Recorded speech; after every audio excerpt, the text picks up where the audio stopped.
Another Scorpion Series podcast here at the Michigan Institute of Athletics, Brighton, Michigan. Super excited about this one. We're going to go ahead and give away details in this. We're doing it behind the scenes. We're doing it ahead of time, so people aren't getting to hear this podcast, but we will be dropping it as soon as this goes live.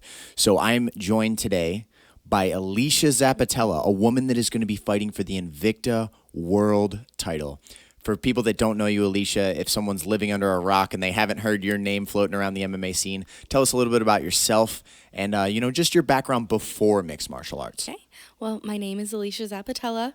A lot of you guys probably know me by Half Pint. I started wrestling when I was 5 years old, and since then I've been chasing this dream that all my life has seemed so crazy and so far away, and here I am at 25, and the opportunity is right in front of me to fight for the world title. It is so amazing. When I was 5 years old, I feel like I wouldn't have thought that this would have came this far.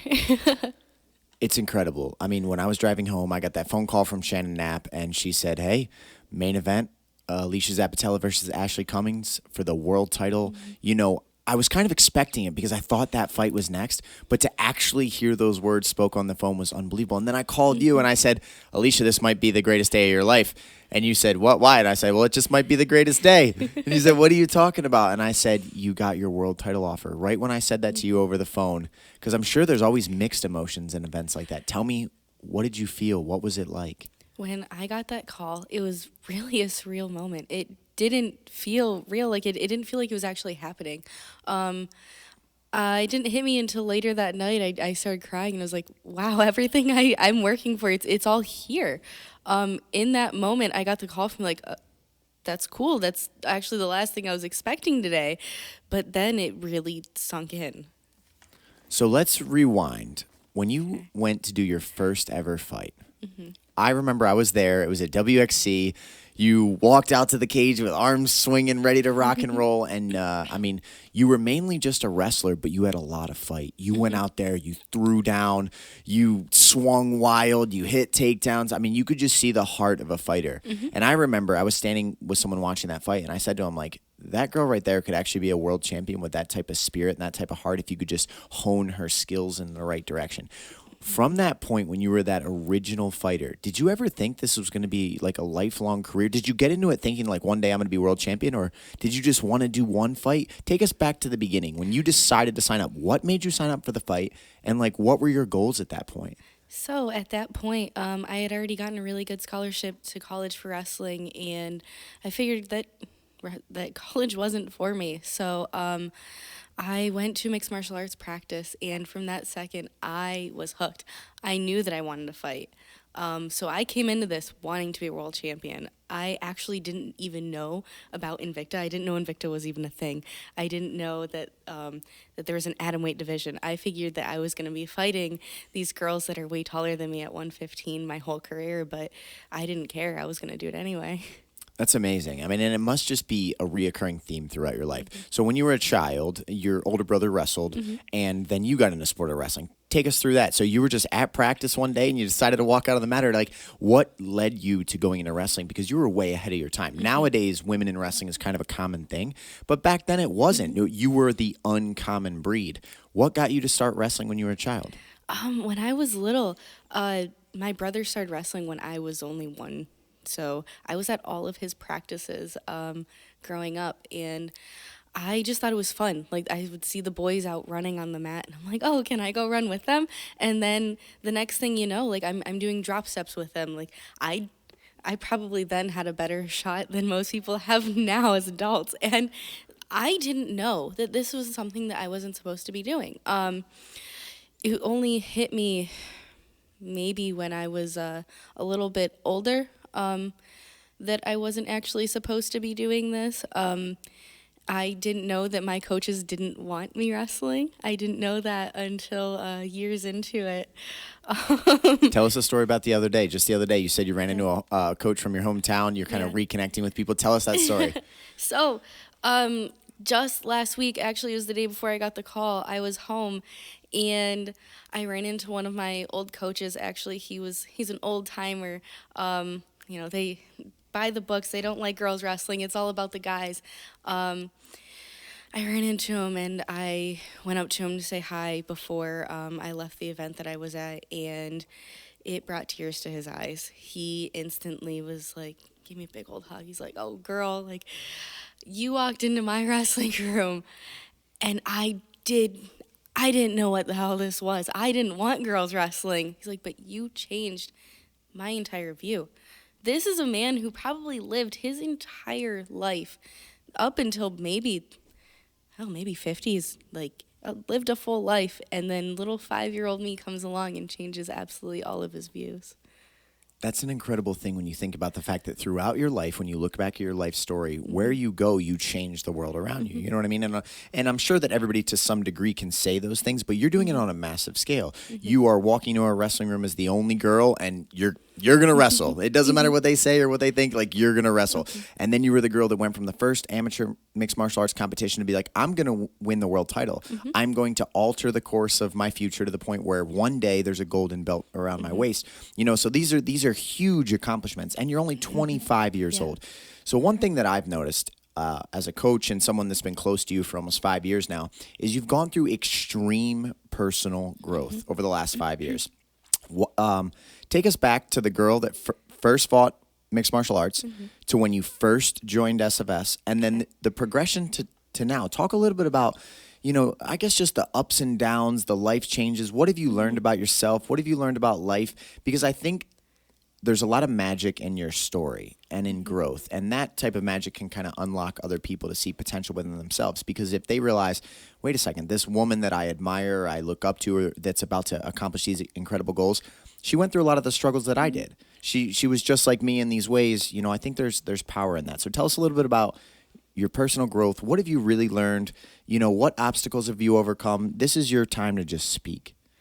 Okay, well, taking you back to my first fight, I fought a girl who was actually 5-2, and it was my first fight ever. And I went in there and I just beat the shit out of her. Like, it was brutal. There was not any technique. I wrestled her and I punched her in the face. Not very well, but I did, and I punched her hard. I was kind of cocky back then. I was a completely different person. Over the course of the last 5 years of being at SFS, I've grown more than I could have ever expected to.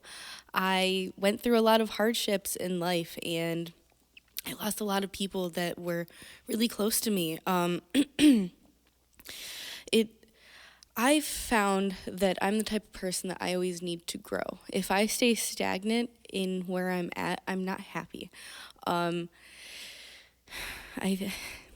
I think that this could all boil down to the fact that I figured out when I was 22, I had a belt from China. I was ranked top 5 in the world. I was working at a school with special needs students. And ever since I was little, I wanted a world title in mixed martial arts. I wanted to work at a school, and I wanted to break barriers. And as far as I had seen it, I had already done absolutely everything that I had set out to do. So there was a lot of digging that had to be done. I had to just figure out my next steps, my bigger goals, what else I want past that. So I feel like I've already almost lived one life that I've wanted to live. And being 25, it's so obscure, I guess. It's not a normal thing. So then last year, actually, I took my first loss as a professional. And when I did that, the first loss wasn't the hard one. The second loss was the hard one. And right around then, I had lost, I want to say, 3 or 4 grandparents right in a row. So life was really smacking me around and wasn't dealing me any easy hand. So I had to figure out what my problems are. I took some time to myself to just go and sit and figure out what exactly I want from life, because I had been depressed for a long time, and it was time to be happy, and it was time to be me and figure out who the woman that Alesha should become is. Who is that woman? That woman is a strong woman who empowers other women and helps heal women emotionally and physically. That's awesome. That's really, really cool. And in a weird way, when you were telling me that story that you just did right there, it reminds me of, I read about Tyson Fury, and Tyson Fury had the exact same description where he said he had one goal in life. He set out to beat this one gentleman to become the world champion. That was his obsession. His only focus was to accomplish this goal. And then he said after he did it, he actually became depressed because it was like the thing that kept him moving towards the future, that had him yearning for this feeling that he was going to achieve. He got it, and now he has to look at his life and figure out, what else do I want? What is the next step? Exactly. You know, so it's a a common denominator, and that's another gentleman that's at the absolute peak of the game. And the funny thing is, he went through a depression, and then he pulled himself out of it, and then he redefined himself, and now he is way more successful than he's ever been by a landslide. So I almost feel like you're going through that transformation. I kind of go through that almost every single fight. So when I say I come out a new person, I am coming out a new person. It's funny, I was actually talking to Don Fry about this last week, and I hadn't realized how much actually I had gotten depressed after my fight. It was such a long buildup that, all right, this is the contention fight. Once I win this, I get to fight for the title, and then it was go, go, go, go, go for weeks, and then it happened. I didn't know what to do with myself anymore, and until Dawn actually brought it to my attention, I didn't realize that I had fallen into that post-fight depression. But almost every single time after a competition, I go through it and just kind of have to redefine myself. It makes sense. I mean, you're setting a goal that you want so bad, and you're telling yourself, as soon as I achieve that, that will give me the success, and that'll give me the happiness feeling that I'm searching for. When really, I mean, you've been digging into psychology lately, and happiness comes from the inside. Happiness really is not external. I've discovered that throughout my life, and when times are super challenging and stuff, you have to be happiness, and then you have to take on the world. That's just how it works. So you have to work in here to try to fix the things that are wrong. Like you said, you have to have some inner reflection and growth. So let's talk a little bit about the actual fight with Ashley Cummins. Okay. So it's you and her had actually had a little bit of banter back and forth online about who is deserving of the title shot, and because she had already lost to Jen, she had more losses on her record than you. On paper, you're better than her on like a record standpoint, credentials, things like that. I mean, she's a veteran, but in a lot of ways, you felt that you should be higher ranked than her, and many people agreed with you. So there was already a little bit of Ashley Cummins and Alesha Zappitella in the same conversation. Yeah. So now at this point, she's fought Jen twice, and she was never able to secure that belt. She was like the dark horse of the division. She's good. She beat a Jessica Del Bono, who was 7-0 as a pro. She's on a winning streak, but she just then couldn't get that hurdle. Now, and we're very close to Jin Yu Fry, wonderful woman, has come up here and trained before. She's gone to the UFC. So it leaves this, who is the next, icon of the atomweight division. Talk a little bit about your history with Ashley, how you think you match up with Ashley, and just this fight in general, like anything that you'd like to discuss with Alesha Zappitella versus Ashley Cummins. Okay. So, for the Invicta atomweight title. This is an exciting fight. Last time that Jin and Ashley fought, I actually fought on the same card, so I got to see firsthand everything that Ashley brings to the table, and I think that this is actually a great fight for me. I feel like she's going to try to model after Viviani. We've already talked about this, but I feel like you're probably correct about that. And that's okay, because I've learned so much since that fight. Ashley and I, we've gone back and forth online about who was more worthy, because for a while I felt like I was more worthy, and actually I'm really happy with the way that this year has played out for me. The beginning of 2020, I got my first win back in the win column, and then I got a win over Lindsay for the contention fight, and then now I'm actually fighting for the title. So I know that 2020's done a lot of bad stuff for a lot of people, but hey, for Alesha, it's been a good year. Sometimes the universe gives you, what you need and not what you want. Yeah. Really, at the end of the day, this has fallen in line perfectly. You and I had that conversation recently where if you wound the clock back, we thought at this time, we wanted this opportunity, but really this couldn't have worked out better. You were able to get back into the winning streak. You've grown tremendously. Your athleticism has developed. Your mind has developed. Like watching you in this last fight camp, some days you were doing 4 a days. People don't realize that. People that weren't around don't realize you were doing 4 training sessions in a day, coming in flexing at me when you saw me going, 4th training session today. You know what I mean? You were stoked about it. And I loved seeing that energy. So, like, you've grown tremendously in that way. Let's talk a little bit about Invicta FC, Shannon Knapp, what the experience is like when you work with their media team and stuff. I feel like Invicta does not get enough of the credit that it deserves. Every time we're there, the treatment is just absolutely stellar for the athletes. And I believe, you know, that Invicta could be just as big as a Bellator or something one day because they have such talented women. The girls bring it to fight every time. There's something special about watching women's mixed martial arts because there's a million guy fighters, but those girls that really stand out. Talk a little bit about Invicta. And then talk a little bit about like the entire process with them between their media team and everybody. Just anything you'd want to say about Invicta Fighting Championships. Well, first of all, I've fought for some pretty big promotions, and I will have to say, every single time I'm asked, Invicta is the absolute best promotion I've ever fought for.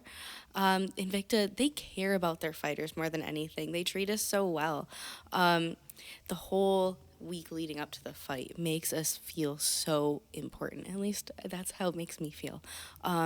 We do media day. We do where they take video, they take pictures, then they also do interviews. We sign posters, and then we get a little bag with some goodies. And It's a 10 actually sponsors Invicta, which if you don't know much about hair care, It's a 10 is expensive and it works so well. So I'm so thankful every single time that I get that. Like, yes, they're taking care of me. But then above that, I think that if Invicta was promoted correctly, I think that Invicta could be one of the biggest promotions selling selling pay-per-view and tickets and stuff like that. So right now, most of their fan base is online and watching online. I think that if we did it correctly, we could get a big draw of a crowd in person as well. That's a huge point because I think if Invicta was more of a career option for women, like let's say the pay had shot up substantially and it was, comparable to a UFC level, at least a UFC debut level, a lot of women may make their careers at Invicta. Like I think you personally, if given the choice, would stay with Invicta forever, but it's just hard to turn down. Like if the UFC is going to offer you $10,000 plus a $50,000 bonus for some people, you just can't turn that down right now. But if there was a way for Invicta to really blow the doors open and give these women the opportunity to make it a career, you would do that in a heartbeat. Oh, in a heartbeat. I would fight for Invicta for the rest of my career. I would speak about no other promotion other than Invicta. But also, no, I have a good avenue to take this.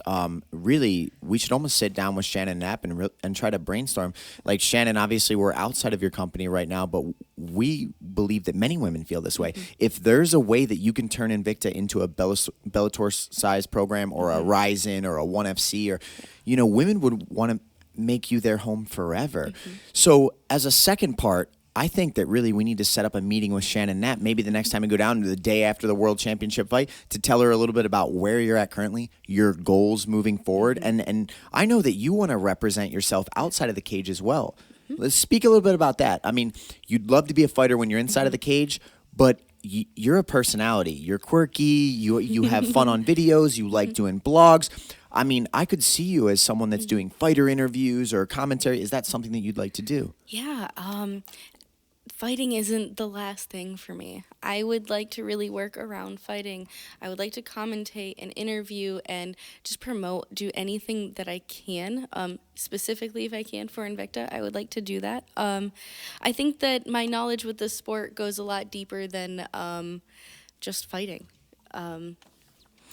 Yeah, so I think that if I could get into being the face of Invicta after this, I think that'd be great. And if people aren't watching my YouTube videos, I have a big fan base. A lot of people love and request my videos. I may make some weird ones, but you get to see my personality. And apparently people love it because they keep requesting more. And my YouTube channel is fan sponsored. So I think that's pretty interesting. I don't think many people have that come about.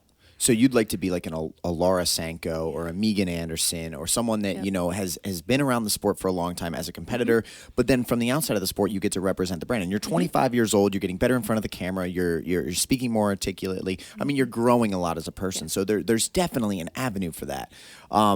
Let's talk about you win the world title. Alesha becomes Invicta champion of the world. What's next? Do you have any ideas about, you know, once you're crowned champ, anything in your mind that you would want? Because you see examples where, like, Conor McGregor wins a world title and he goes, I'm going to be a double champ. I'm going to win another weight class. And then he said, you know what? I'm going to go into boxing. I'm going to box Floyd Mayweather. I like people with dreams. I like people with extreme goals. You get the world title. It gets strapped around your waist. You cry your eyes out for 7 days or however long it's going to be. You know what I mean? And we celebrate. But then what happens next? Do you have anything on the horizon that you could see? So after I win my world title, I'm going to take some time to myself to travel for a little bit.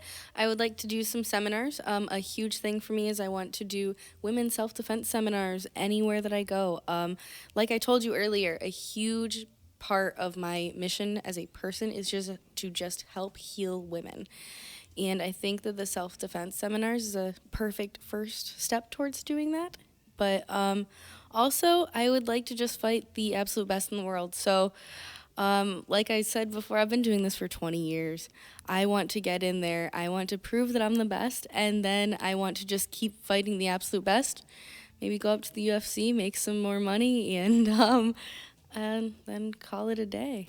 100%. I think that's absolutely stellar. Like, you and I had lightly thrown around the ideas before of, like, can you imagine if you win the Invicta World title and then we call out Invicta World Champ against Ryzen World Champ or ONE FC World Champ? I mean, that would be massive. And that would be something where if we could get the heads of Invicta and, like, Ryzen, which they already work together. Yeah. Shingo and Shannon are on very good terms. If we could get them to come together and co-promote a show the way that they did with, member like Rise and Bellator, that could be incredible.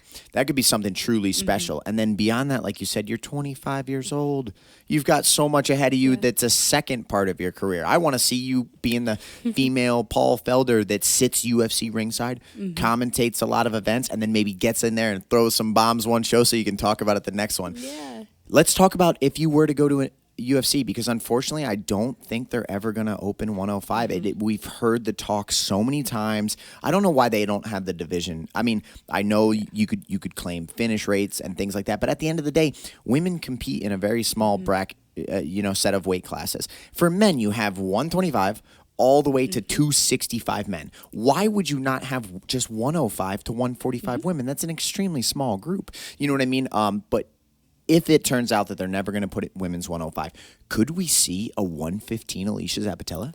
Oh, if they never put a 105 into the UFC, I will definitely put on some muscle and go up to 115. I have a list of girls that I want to fight in the UFC if the opportunity You hear that, girls? comes. You're on a hit list. I've already said a couple on some other ones, on some other podcasts. I think that an obvious one is Michelle Watterson. She used to fight at 105, and then I've heard a lot of people talking that they would love to see me fight Carla Esparza, which actually I'm open to. I think that would be a great fight. Like, she's a wrestler, I'm a wrestler, but like she's a little bit more of like she's been around for a lot longer. I think that I have a more mixed martial arts, more set instead of Skills. Yeah. Yeah. No, absolutely. Man, I'm getting excited just sitting over here listening to think about Alesha Zappitella versus Michelle Watterson. Oh, my God. Alesha Zappitella versus Carla Esparza. Dana White, what are you doing? Right. We could be hyping these fights up like crazy. 25 years old, top 6 in the country for USA Wrestling. She's going to win the Invicta World title. What are you doing? Let's get the 105 women in the UFC. If not, man, I want to see a little tanky Alesha Zappitella at 115. Oh, yeah. You walk in like a little cinder block at 125 and cutting down, you'd be a little powerhouse. Oh, definitely. And I think that these girls are just going to be taller, which means they're just going to have longer legs for me to take down. It's weird. I know that a lot of people don't really like watching wrestlers fighting, but as of my last couple of fights, I've been getting a lot of messages saying that I'm turning people into fans of wrestling and that I'm gaining a lot of respect. It's funny that you say that because I actually got those messages too. Multiple people messaged me and said the way that Alesha is able to chain wrestle and be relentless is really exciting. They like the fact that you're not just shot and bail. I've seen you eat a head kick and then chain wrestle a 4-part series to get someone on the ground. That is impressive. That is chess. Just like if you can appreciate any form of grappling, you can appreciate chain wrestling and relentlessness. Yeah. You know what I mean? The last fight is a good example because you were fighting Lindsay Van Zandt, a very highly touted girl who's got a brown belt in Brazilian Jiu-Jitsu, and you're a purple belt, right on the verge of being a brown belt. And a lot of people said, well, how is that going to match up? From what I gathered from the fight, it was a clinic on the ground. Like if that was a jiu-jitsu tournament, you beat that girl. I mean, you would beat her. It looks like 14-0. You know what I mean? I mean, you really, really showed how high level your grappling is. And I don't know why you wouldn't have success if you moved up in weight class. Because like you said, you would have to put on muscle, and the women would be a little bit taller, but you're going to be that much stronger then, and your level changes right there. So you get taller, lankier women. I think you get on the legs easier. Yeah, I think so too. I think that my chain wrestling really wins me a lot of fights. Also, going back to Ashley, I've watched some of her film, and she has a really nice shot, but her chain wrestling, that's what's gonna win me the world title. I'm going to tell you right now, shoot on Alesha Zappitella all you'd like. You're going to get stuffed, you're going to get cross-faced, and you're going to get put on your back. Kana Asakura is a phenomenal wrestler. That girl has a lightning shot, and she actually chain wrestles decently well. She shot and hit a brick wall with you. She shot at you, I think, two times, and you didn't even budge, and you just chucked her. You just yeeted her off you. And then the one time you shot on Kana, you took her down. You know what I mean? It shows there are levels to wrestling, which everyone says that, but you are on a different level than most women in wrestling. Period. Yeah, like my last fight with Lindsay, like I actually enjoyed that she tried to throw me, because someone else trying to wrestle me is an easy takedown for me. I'm a counter wrestler, so if my wrestling shot is taking people down, then my counter wrestling is going to take them down any day. It was funny while I was cornering because as soon as I saw her engage in the wrestling and try to throw you, I'm like, well, we got the takedown. I literally, my brain just checked out like, okay, watch for the jiu-jitsu series, because like I knew you were going to get the takedown. The best thing that she could have done would have been to try to like post off your face and disengage. She was like, oh, I'm going to put her on her back. I was like, oh, good luck with that one. Good. I've had my nose ripped off a couple times on cross faces. Yeah, it was actually going into that fight, I was thinking that worst case scenario would be if by any chance she ended up getting my back, and it's crazy. She got my back in that fight, and I stayed so calm, and I did absolutely everything perfectly correct to just fight her off, get her off my back, and then get back on top. Yeah, you were only there for about 30 seconds, and I'll tell you right now, in the corner for a second, I was like, "Oh, this is not good." And you just stayed focused, you stayed calm, you showed the higher level jiu-jitsu, you worked your way through, and you ended up on the guard. That was a phenomenal example of technique under pressure, because a lot of people have great technique, but the question is, does that technique hold up under pressure? So now I want to talk about, you have an unreal support from your fans. The audience that you have that follows you, the sponsors that have backed you from the beginning, just the community around Alesha Zappitella is really something special. Let's talk a little bit about some of your sponsors. We haven't even publicly announced this fight. You and I are doing this podcast in secret until we upload it. And you already have sponsors. I do. Yep. You already have people sponsor. That's unbelievable. So talk a little bit about your community, you know, just what those people mean to you, just anything you'd like to say about the people that have stood by your side. Okay, so I still have sponsors that were sponsoring me back when I was just going to nationals for wrestling. So they've stuck with me for like 8 years now. 8 years ago yesterday, I won my first national championship. That's actually kind of cool. But I have sponsors that have been with me throughout this whole thing, through all my wins, all my losses. I have a couple people here that actually sponsor me at the gym. During my last fight, I really was worried that I wouldn't be able to get enough sponsors to be able to like carry me through the fight camp, because it was during the whole shutdown and everything like that. And I had more sponsors than I normally do. So I'm excited to see how many sponsors I can get for this fight. Like, I actually don't really reach out to a ridiculous amount of people. I just have a lot of people backing me, and the people who are backing me really care about me. And I haven't gotten any huge money sponsors yet, but my sponsors, they do what they can, and just having people that care about me so much, it means a lot to me. Like, a lot of these people have like younger daughters and stuff who like they love watching me and they look up to me. So just seeing the direct impact that I'm having on just them in general makes me feel good. A lot of my sponsors are actually from my hometown in Conneaut, Ohio, which if you know about Conneaut, Ohio, you know that it's not a rich place. There's not a lot of money that comes from there, but they do absolutely everything they can for me every single fight. Yeah, you're really becoming a big name in this community too. Like, people know you now. People know Alesha Zappitella. You teach at a local school. Like, you're becoming a figure, and with that figure is going to come responsibility and power. Like, you're going to have the ability to change things. So, like, I get excited thinking about you travel, you see all these places, you do, seminars, you get women excited. When you come back, you should find a way to really become a staple in the community where, like, people know that, like, we're going to go see Alesha, we're going to level up, we're going to protect our women, we're going to bring women together, we're going to have them, like, follow in footsteps that can lead them to being stronger women and more success. Like, hearing you speak about this, it's really cool in general just to think of the potential that exists. And in a weird way, I absolutely know that's exactly where your happiness comes from now. You helping other people makes you feel better. So we have some big potential to do that. I'm going to let you in on something that you don't even know about, but I'll tell you right now. I reached out to Chris Kleba. He was just in here. Oh, okay. So he's the owner of Single Barrel Social. We want to shoot a whole promo at Single Barrel Social with you being like the star of the town and having like fans can come in and interact with you and sign pictures and take pictures.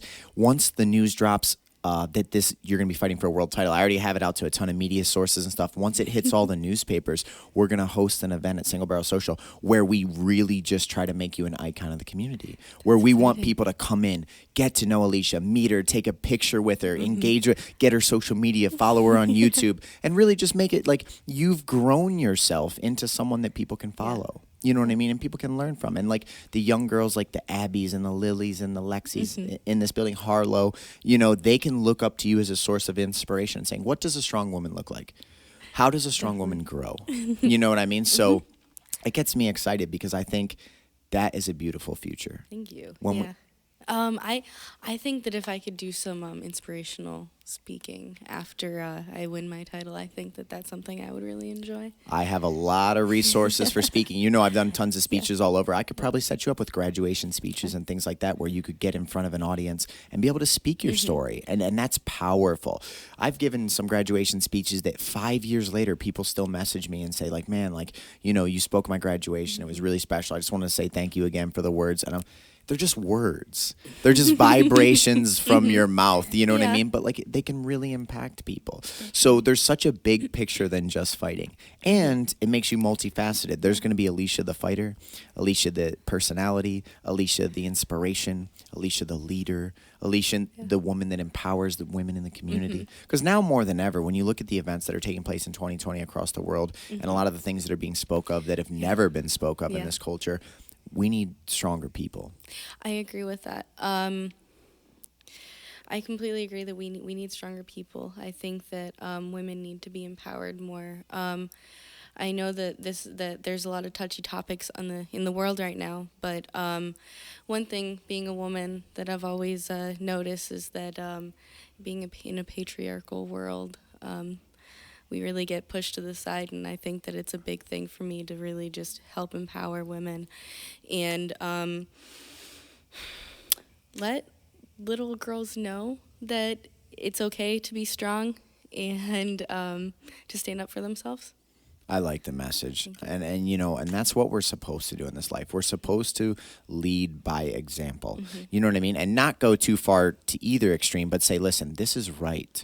This is how we should be living. Definitely. You are allowed to step into your power and step into the light and face, whatever criticisms come your way if that's what you believe in. If that's who you want to be and what you believe in, you need to be that person.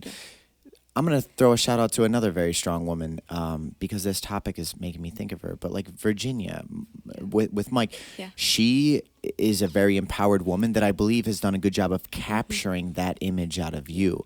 And I think not in a weird way, she admires that about you so much that at 25 years old, you are able to be who you are unapologetically. You get to just say, this is who I am. This is what I stand for. This is how I want to be. These are the photos I'm going to take. This is the stance I'm going to take. This is the blog I'm going to do. This is, you embrace being who you are to the fullest. Yeah. Imagine a world where young women grew up knowing that they should step into that power and they should just be who they are to the fullest.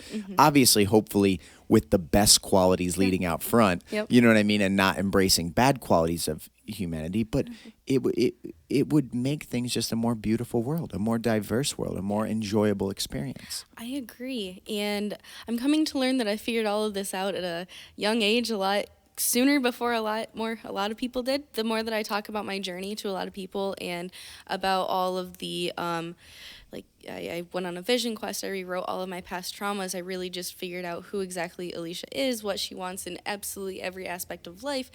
Once I talked to some of my friends about this, and most of my friends are older than me, I've come to realize that most of them didn't even come to this road until they were in their 30s or even later in life. So I'm very thankful for the amount of knowledge that I've gained and the strong women that I have around me. So Virginia and Mary have been very, very strong women that I've been able to look up to in the last year or two. You've been breaking barriers pretty much your whole life, though. Yeah. If you went back to you being the little child, you've been breaking barriers. Yep. And by doing that, you learned that it's okay to break barriers, and it's okay to grow, and it's okay to make mistakes and then learn from those mistakes. We almost have to just rewrite that theory into young children. Yeah. Break barriers. Break barriers. Exactly. Go out there, be who you are, have fun, fall down on your face, get back up, say sorry if you accidentally hurt someone else during your fall, and figure this thing out. Definitely. I've also learned that it's very important that it is okay to be a beautiful woman who is also strong, to be a strong woman who is also feminine. Yeah, of course. That's an internal struggle. They're not mutually exclusive. You don't have to be on one side or the other. You know what I mean? And that would be an extreme, thinking that you either have to be feminine or you have to be strong. That doesn't make any sense. We're human beings. We're able to be on a wide spectrum of things. You know what I mean? Definitely. Yeah. So, last thing to just wrap up the interview, what does your day or your week or what does fight camp look like in the eyes of someone that's going to be the champion of the world?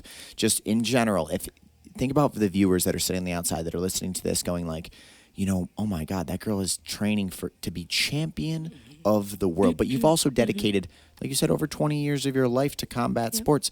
So what does a world champ camp look like? Is it the thing that the movies would depict where every second of the day you're just in the state of grinding? Or what does a world champ camp look like? Well, a world champ camp looks like, I like those words. World champ camp. World champ camp. This is actually my first one, but for me, what it's looking like is I do strength and conditioning 6 times a week. I'm in the gym at least 3 to 4 times every day. In my free time, I do a lot of visualization, so I visualize the fight, walking out to the fight,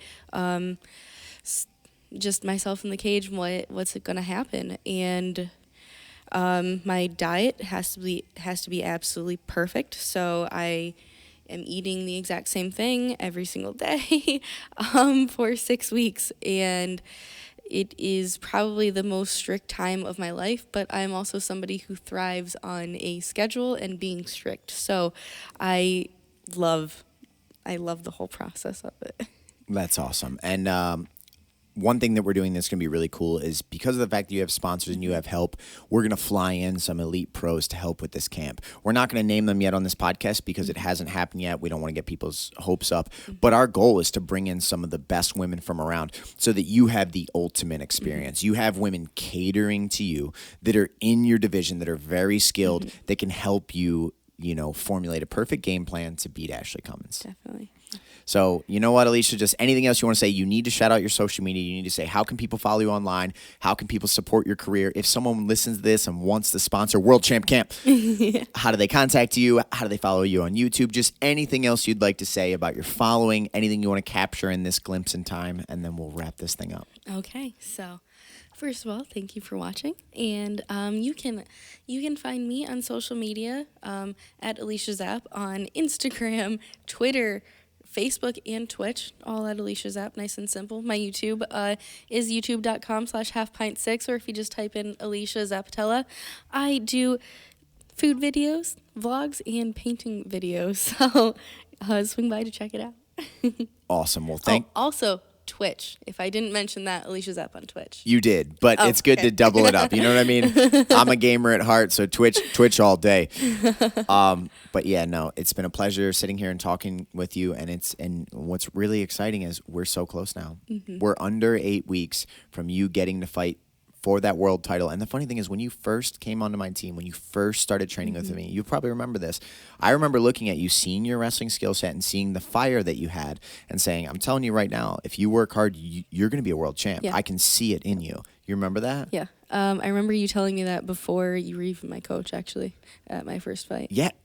That's what I said earlier in this podcast. When I saw you fight, I saw the unbreakable will and desire, which is such an important element. Perseverance and that fire to be to dominate is such a crucial recipe for success. And then the fact that you had an incredible wrestling background, I went, that right there. Listen, I don't know all the formulas, but that formula right there yields success. You know what I mean? So it's been an incredible journey as your coach that's watched you grow from a young, wandering through the world, up and down woman to where you are now. I'm incredibly honored to say you're at the best part of your life. You're at the part where the doors are really about to open. I think right now you're still just about to blow open doors that you don't even know, that your life is heading in a beautiful direction. And I hope with all my heart that you take that energy and you really try to spread that energy to the next generation, because you will have a lasting impact way beyond Alesha Zappitella. And that's the idea in this life. That's really, at least my version, that's where fulfillment comes from, is changing lives for the better, because then you have people that love and appreciate you for that, and then we all enjoy this experience a little bit more. So Shannon Knapp, we're coming. We're going to be ready. Thank you so much to Invicta. Thank you so much, to everyone that supports Alesha Zappitella. Thank you to the people that support the Michigan Institute of Athletics and Team Scorpion Fighting System, Brighton, Michigan. I hope you enjoyed this podcast. Please reach out to Alesha with words of support, or if you want to sponsor her, follow career, anything like that. And remember, you get a free week here at the Academy. So, Alesha, thank you so much for being here. Thank you. And we'll wrap this up.